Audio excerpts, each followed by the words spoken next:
এটা হলো living root bridge. এখন লিভিং রুট ব্রিজের ওপর দিয়ে যাবো। খুব বাইরে বৃষ্টি পড়ছে।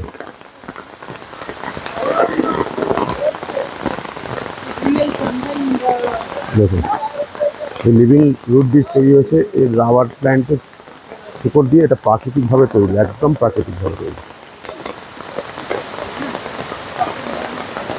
উত্তর পূর্ব ভারতের 7 সিস্টার রাজ্যের মধ্যে অন্যতম মেঘালয়, যার অর্থ মেঘের আবাসস্থল। 1972 সালের 21শে জানুয়ারি খাসি হিলস, জয়ন্তিয়া হিলস এবং গারো হিলস জেলাগুলি মিলিয়ে এই মেঘালয় রাজ্য তৈরি হয়। এর আগে পর্যন্ত মেঘালয় ছিল পূর্ব আসামের অংশে। মেঘালয়ের উত্তর পূর্বে রয়েছে আসাম রাজ্য, দক্ষিণ পশ্চিমে প্রতিবেশী দেশ বাংলাদেশের ময়মনসিংহ, সিলেট এবং রংপুর।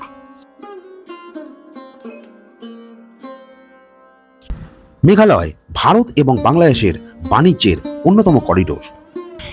মেঘালয়ের রাজধানী হল শিলং। ব্রিটিশ শাসনকালে যাকে বলা হতো প্রাচ্যের স্কটল্যান্ড। ভৌগোলিক দিক দিয়ে এই রাজ্যের প্রায় 70 ভাগই বনভূমি।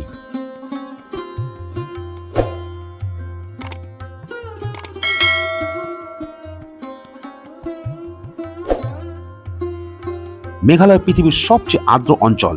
বার্ষিক বৃষ্টিপাতের গড় পরিমাণ 12,000 মিলিমিটারের কাছাকাছি। মেঘালয় রাজ্যের উপজাতিরা সংখ্যাগরিষ্ঠ, যার মধ্যে বৃহত্তম খাসি, তারপর গারো এবং জয়ন্তিয়া।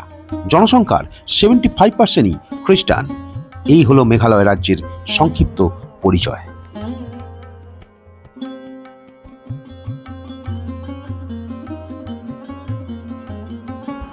আজ আমাদের মেঘালয় ভ্রমণের তৃতীয় দিন।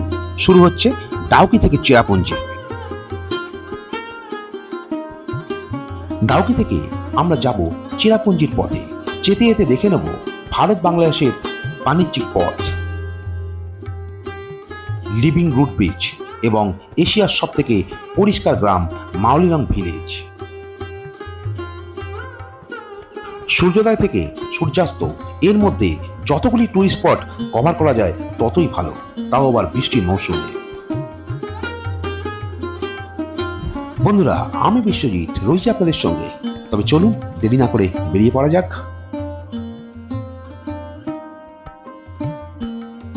আজ আমরা তৃতীয় দিন। আজকে আমরা বেরোচ্ছি ডাউকি থেকে, বেরোচ্ছি চেরাপুঞ্জিতে থাকবো, আজকে নাইটটা করবো। তার মধ্যে যে স্পটগুলো পড়বে, মাউলিলংয়ে যাবো, কেভে যাবো, অনেক কিছু পয়েন্ট আছে দেখাবো সেখানে। এই হলো হোটেল। এখন হোটেলে ব্রেকফাস্টে নিচ্ছি, কারণ রাস্তায় কোথায় পাবো খাবার, এখানে খাবারের একটু সমস্যা আছে, একটু দামটাও বেশি। তা আমরা যে হোটেলে ছিলাম সেখানেই রাত্রিরে ডিনারটাও করেছিলাম এখান থেকে নিয়ে। ডিনারের থালি ছিল ভেজ 120 টাকা, আর ডিম হচ্ছে 140 টাকা। তা ওরকমভাবেই খেয়েছি। মাংসও ছিল 180 টাকা। আমরা মাংসটা খাইনি, আমরা ভেজ থালি খেয়েছি। কেউ কেউ ডিম খেয়েছে, ডিমের অমলেট, ডিম থালি মানে ডিমের অমলেট, ওরকমভাবেই খাওয়া হয়েছে। আর এখন আমরা ব্রেকফাস্টে খাচ্ছি পুরি আর সবজি।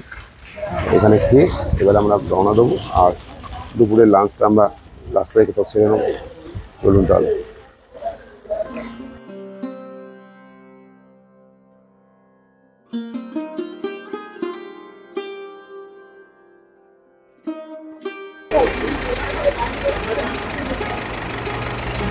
এটা হলো বাংলাদেশের মেন, আমাদের ইন্ডিয়ার গেট, বাংলাদেশের সীমান্ত। এরপরই আছে বাংলাদেশ।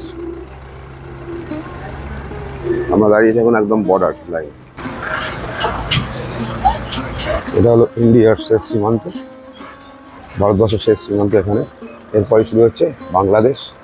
এই বাংলাদেশের গাড়িগুলো যাচ্ছে আসছে, দেখুন লেখা আছে ওয়েলকাম টু বাংলাদেশ।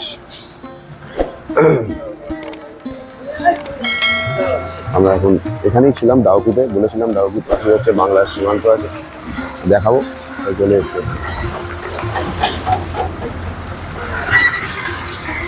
এই, এখানে দাঁড়িয়ে আপনি ছবি তুলতে পারবেন, ছবি ভিডিও সব কিছুই করতে পারবেন, অ্যালাউ আছে। তবে ব্যাগ নিয়ে এসে অ্যালাউ নেই, ব্যাগ আপনাকে রেখে আসতে হবে।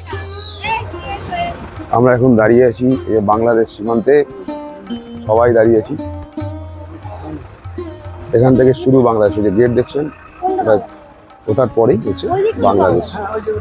এখান থেকে যখন লরি, আমাদের ইন্ডিয়ার পাথর বোঝাই গাড়ি ওখান থেকে যায়। শেষ। আর এখন বাংলাদেশের পতাকা এখানে উঠছে, আর আমাদের ইন্ডিয়ার পতাকা হচ্ছে ঠিকঠাক উল্টো দিক। ওদিকটা বাংলাদেশ সীমান্তের একজন ওদিক থেকে ছবি তুলছে, আর ইন্ডিয়া হচ্ছে এদিকে। বাংলাদেশের ফ্ল্যাগ, ন্যাশনাল ফ্ল্যাগ, আর সামনেই দেখছেন ওয়েলকাম টু বাংলাদেশ লেখা। এখান থেকে সমস্ত গাড়ি পাস করছে একের পর এক চেকিংয়ের মাধ্যমে। এখানে আসলে আপনি খালি হাতে আসতে হবে, কোনো ব্যাগ নিয়ে আসতে পারবেন না, ছবি তুলতে পারবেন, অ্যালাউ আসবে, ছবি অথবা ভিডিও তুলতে পারি। দেখুন বাংলাদেশের বর্ডার সিকিউরিটি পোস্ট ওদিকে রয়েছে, এদিকে রয়েছে বাংলাদেশের লোকজন ওদিকে, আর এদিকে আছি আমরা। টোটালটা এদিকে বাংলাদেশ, আর আমাদের হচ্ছে মেঘেদের দেশ মেঘালয় প্রতিনিয়তই চোখে পড়বে প্রাকৃতিক সৌন্দর্যের এক অনিন্দ রূপ।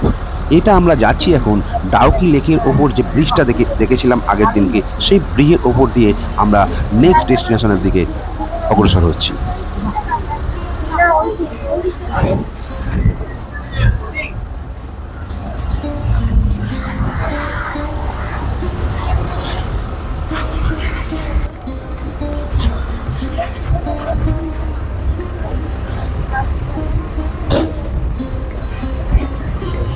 এই মেঘালয় রাজ্যের একদম পাশেই রয়েছে প্রতিবেশী দেশ বাংলাদেশ। এই হলো তার বাংলাদেশের বর্ডার, কাঁটাতারের জাল দিয়ে ঘেরা বর্ডার। এরই পাশ থেকে আমরা সোজা চলে যাব আমাদের পরবর্তী ডেস্টিনেশনের দিকে।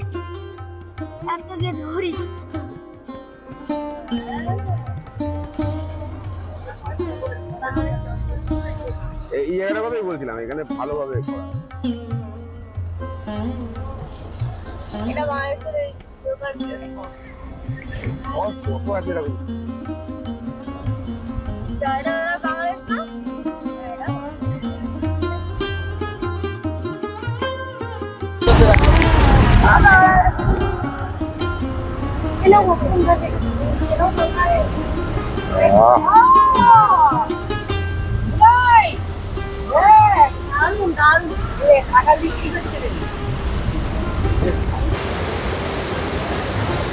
মেঘালয়ের ভ্রমণ পথে রাস্তায় যেতে যেতে চোখে পড়বে অনেকই ছোট বড় ফলস, তার মধ্যে এটি একটি।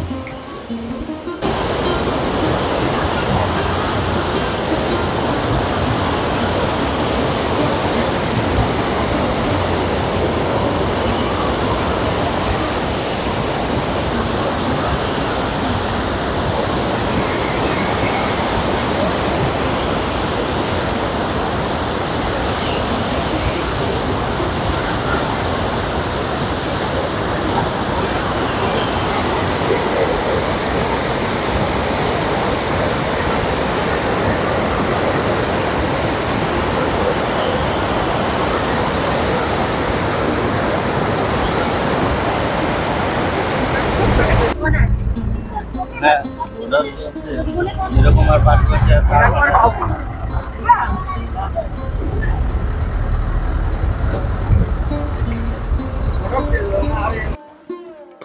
তৃতীয় দিনের ভ্রমণে আমরা আমাদের দ্বিতীয় আকর্ষণীয় স্পটে চলে এসেছি বর্তমানে।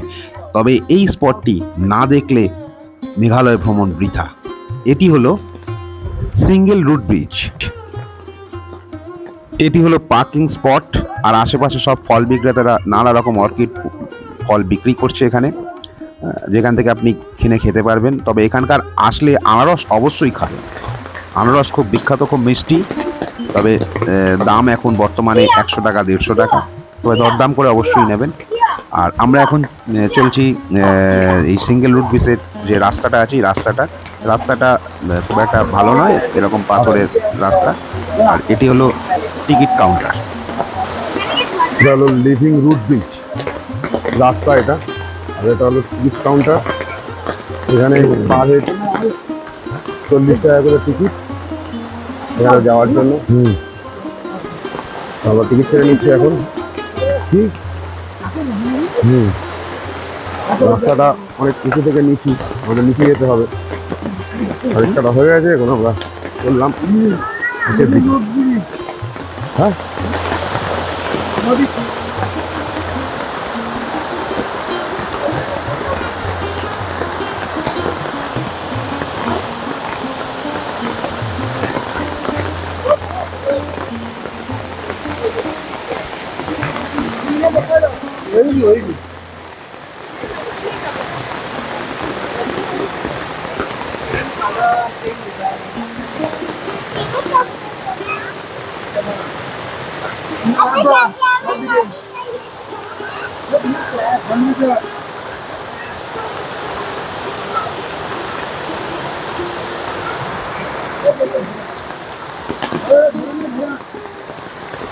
আস্তে আস্তে নাম, তাড়াহুড়ো করবি না।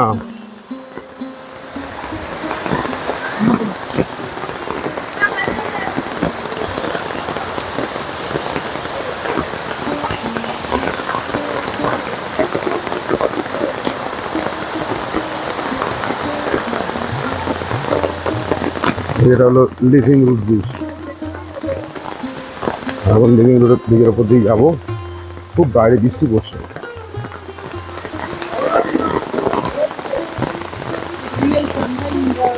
দেখুন এই লিভিং রুট ব্রিজ তৈরি হয়েছে এই রাবার প্ল্যান্টের উপর দিয়ে। এটা প্রাকৃতিকভাবে তৈরি, একদম প্রাকৃতিকভাবে তৈরি।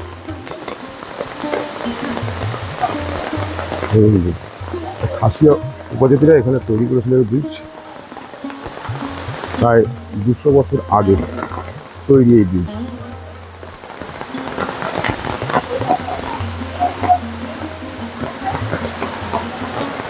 নিচ থেকে চলে গেছে জলপ্রপাত, থেকে ছোট জলপ্রপাত, তারপরে এই ব্রিজ। এই ব্রিজটি সে সময় দুটি জায়গাকে সংযোগ করার জন্য তৈরি করেছিল। সে সময় তো প্রযুক্তিবিদ্যা এত ছিল না, সেই জন্য প্রাকৃতিক প্রযুক্তিবিদ্যা কাজে লাগিয়ে এটাকে তৈরি করা হয়েছিল, যা এখনো অক্ষত। এখন যাবো আমরা লিভিং রুট ব্রিজের নিচে।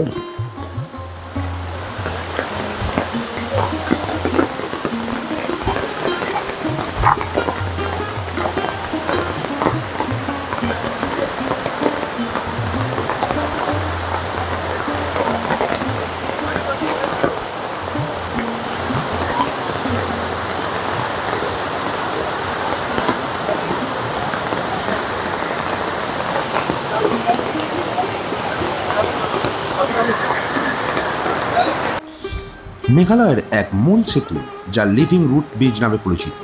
এটি একটি অনন্য প্রাকৃতিক সেতু যা ভারতীয় রাবার গাছের বায়বিক শিকড়গুলিকে একটি নির্দিষ্ট সময়ের মধ্যে পথ দেখিয়ে তৈরি করা হয়। এই সেতুগুলি খাসি এবং জয়ন্তিয়া উপজাতিদের উদ্ভাবনীয় দক্ষতার প্রমাণ, যারা এই জীবন্ত কাঠামোকে প্রজন্মের পর প্রজন্ম ধরে যত্ন সহকারে লালন পালন করে আসছে। এর মধ্যে সবচেয়ে বিখ্যাত সেতুটি হল নলরিয়াতে চেরাপুঞ্জির কাছে double decker living root bridge. দুটি জায়গার সংযোগ স্থাপন করার জন্য সবাই তাড়াহুড়ো করছে খালি পথে যাওয়ার জন্য। দেখুন কত সুন্দর জায়গা, দারুণ স্পট। দেখি স্লিপ ফিট না মারে।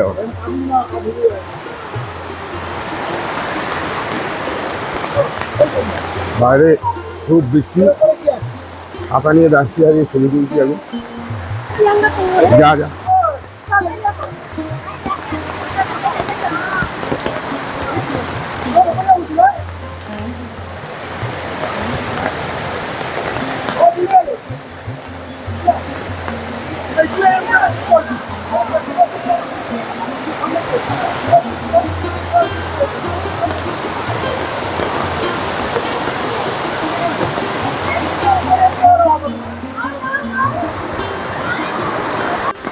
হাত দেখি রে, কেমন ঘুরলি? খুব ভালো করেছি। হ্যাঁ হ্যাঁ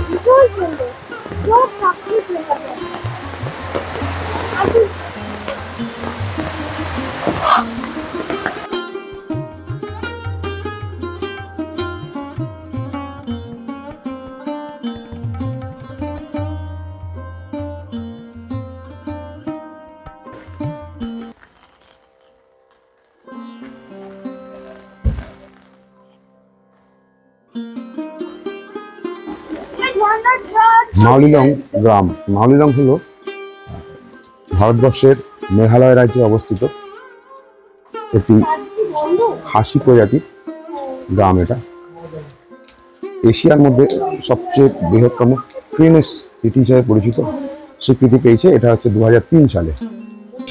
মাউলিনং হল ভারতের মেঘালয় রাজ্যের পূর্ব খাসি পাহাড় জেলায় অবস্থিত একটি গ্রাম।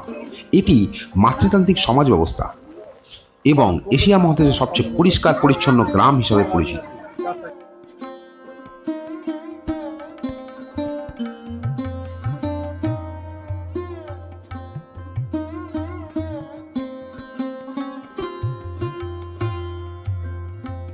দু সালের পরিসংখ্যান অনুযায়ী এই গ্রামের মোট জনসংখ্যা 500 জন। 2014 সালের পরিসংখ্যান অনুযায়ী মাউলিনংয়ে পরিবার আছে 95টি। সাক্ষরতার হার এখানে 90%।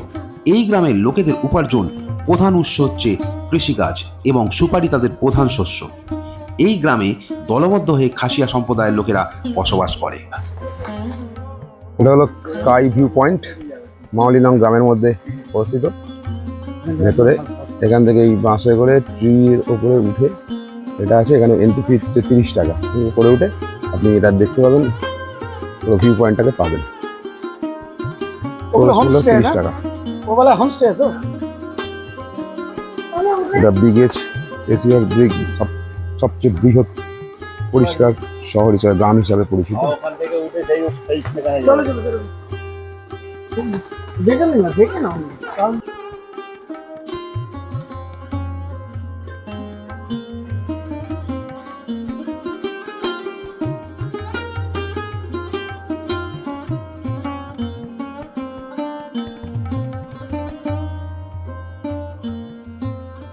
খাসিয়া সম্প্রদায়ের পরম্পরা অনুযায়ী মাউলাইনং সমাজে পরিবারের জ্যেষ্ঠ কন্যা মায়ের সকল সহায় সম্পত্তির উত্তরাধিকারী এবং জন্মসূত্রে সন্তান মায়ের উপাধি লাভ করে।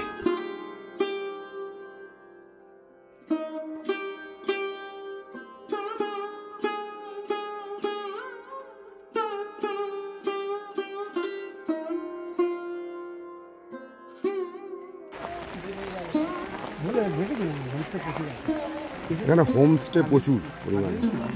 হ্যাঁ হ্যাঁ হ্যাঁ, এই মাউলিনংয়ের ভিতরে হোমস্টে আছে, থাকতে পারেন। ফোন নাম্বার সব রইল, ফোন করে কন্ট্যাক্ট করতে পারেন।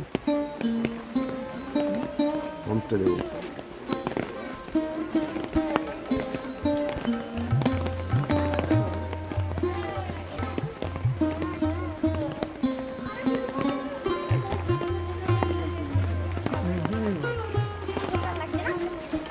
এশিয়ার সবচেয়ে বিগেস্ট ক্লিনেস্ট সিটি এই মাউলিনং গ্রাম।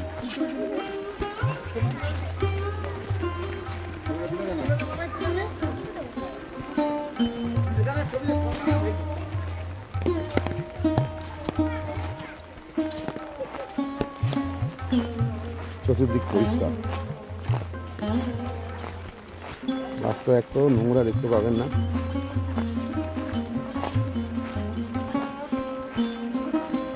হোমস্টে এখানে প্রচুর পাবেন। দেখুন হোমস্টে, যদি থাকতে চান এই মাউলিনং গ্রামে এসে, তাহলে এই ফোন নাম্বারে যোগাযোগ করে নিতে পারেন।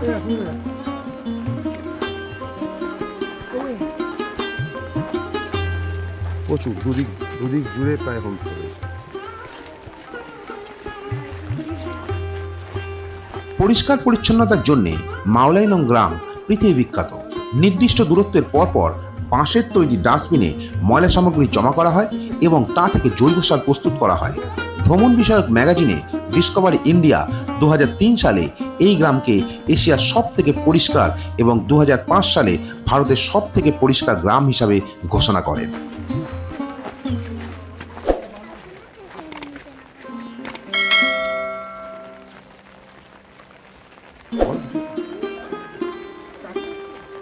আমরা এখন মাউলিনং গ্রামে ঢুকেছি।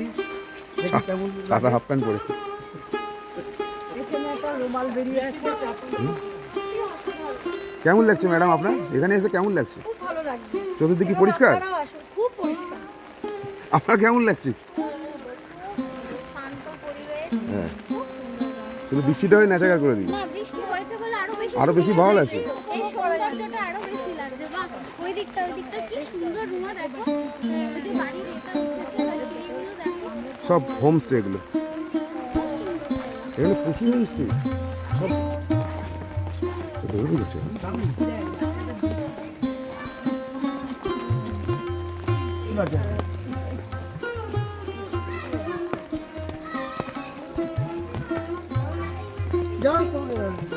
এটা দিয়ে চল।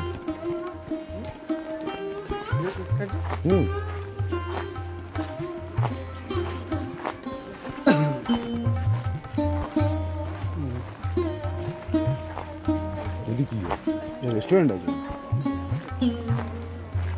ওই তো সব। হ্যালো,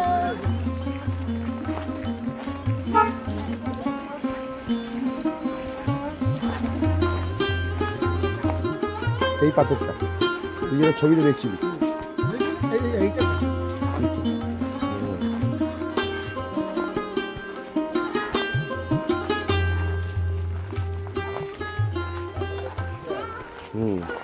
হ্যাঁ পাথর সব ছবি তুলে হোমস্টে বলছে থাকার জন্য জায়গা বলছে। এদের জীবিকাই তো এটা, এদের জীবিকাই তো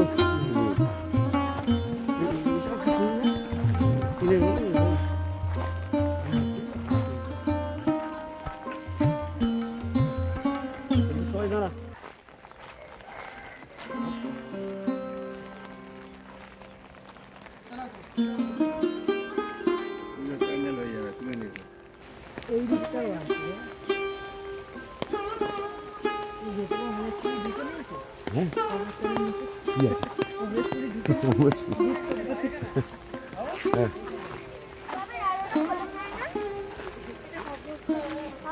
প্রিয়াঙ্কা, ওই যে যেটা উপরে থাকে সেটা না এই জায়গা থেকে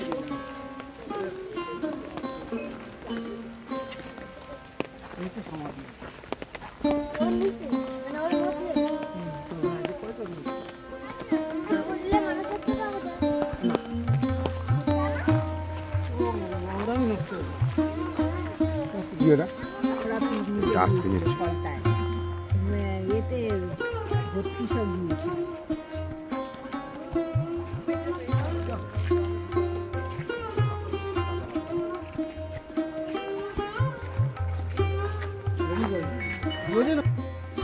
হ্যাঁ শঙ্কর, শনিবারে আমু আমি। মাউলিনং ঘুরে অবশেষে আমরা দুপুরের লাঞ্চটা কমপ্লিট করলাম। ওই মাউলিনংয়ের সামনেই হোটেলে বসে, ওখানকারই হোটেলে বসে খেয়ে নিলাম দুপুরের লাঞ্চ। আর অনেক বেলা হয়ে গেছে, প্রায় 3:30 বেজে গেছে। এরপর আর আমরা মনে হচ্ছে কোনো স্পট যেতে পারবো না, কারণ রাস্তা অনেক। তার জন্য আমরা চলে যাচ্ছি আমাদের চেরাপুঞ্জিতে যে আমরা হোটেল অথবা গেস্ট হাউস নেব, সেটার খুঁজতেই চলে যাচ্ছি। সেটা খুঁজে সেখানে আবার থাকতে হবে, কারণ চেরাপুঞ্জিতে আমরা কাটাবো 2 রাত্রি। চেরাপুঞ্জিতে এসে আমরা গেস্ট হাউস পেয়ে গেছি এবং সেটা বুকও করে নিয়েছি। আর সেখানে আমরা নিজেরাই রান্না করে, বাজার করে রান্না করে খাচ্ছি। আজকে রাত্রির ডিনার হচ্ছে মুরগির মাংস আর ভাত। কাল আবার সকালে উঠে আবার আমাদের চতুর্থ দিনের ট্রিপ শুরু হবে। কালকে ঘুরে দেখবো চেরাপুঞ্জির সাইট সিনগুলো। আর এই গেস্ট হাউসটাই অবশ্যই দেখাবো, তবে পরের ভিডিওতে। অবশ্যই দেখবেন নেক্সট ভিডিও। তার জন্য চ্যানেলটি যদি সাবস্ক্রাইব না করে থাকেন, অবশ্যই সাবস্ক্রাইব করে আর বেল আইকন প্রেস করে দেবেন, তাহলে পরবর্তী আপনি নোটিফিকেশন পেয়ে যাবেন, ভিডিওটি দেখতে পারবেন। বন্ধুরা, কেমন লাগলো এই ভিডিওটি কমেন্ট করে জানান। ভালো লাগলে চ্যানেলটি সাবস্ক্রাইব করে একটা লাইক ও বন্ধুদের শেয়ার করে দিন। ভালো থাকবেন, সুস্থ থাকবেন। আবার দেখা হবে পরের ভিডিওতে।